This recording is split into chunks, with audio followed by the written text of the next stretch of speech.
Welcome to A9 TV. ప్రతిపక్ష వైఎస్ఆర్సీపీ కార్పొరేటర్లు లేకుండానే ప్రకాశం జిల్లా ఒంగోలు నగర పాలక సంస్థ సర్వసభ్య సమావేశం మేయర్ గంగాళ సుజాత అధ్యక్షతన జరిగింది. ఒంగోలు పార్లమెంట్ సభ్యులు Magunta Srinivasulu Reddy, Ongole MLA Damacharla Janardhan Rao, Santhanuthalapadu MLA B N Vijay కుమార్లు ముఖ్య అతిథులుగా హాజరవడంతో ఒంగోలు నగర పాలక సంస్థ సర్వసభ్య సమావేశం సాదాసీదాగా జరిగింది.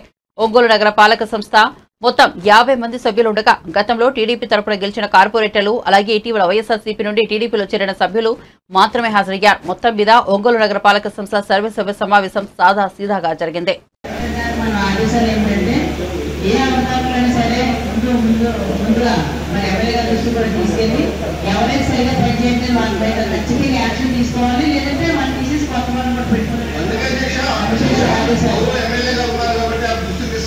అవుట్ సోర్సింగ్ వల్ల దాదాపు 54 మంది అంటే ఈ జరిగిన 54 మంది చేస్తున్నారు.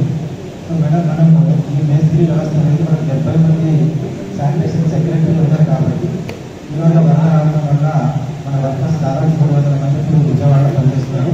వాళ్ళు వచ్చిన వెంటనే ఎవరైతే మనకు అన్ప్రొడక్టివ్గా ఉన్నారో అలాంటి వాళ్ళ ప్లేస్లో మనం వర్కర్స్ పెట్టుకుంటే కొంచెం ప్రొడక్టివ్గా ఉంటుంది, శానిటేషన్ మెరుగు అవుతుందని గౌరవ శాసనసభ్యులకు మరియు పార్లమెంట్ సభ్యులకు మన మేయర్ గారికి తెలియజేస్తాం. గౌరవ కార్పొరేటర్లు అందరూ కూడా ఈ విషయంలో మరి మీ వార్డులో ఎందుకంటే మీ వార్డులో ఎవరి లాంటి పని లేకుండా ఉన్నటువంటి వాళ్ళంతా ఇష్టంతో నేను చూస్తున్నాను.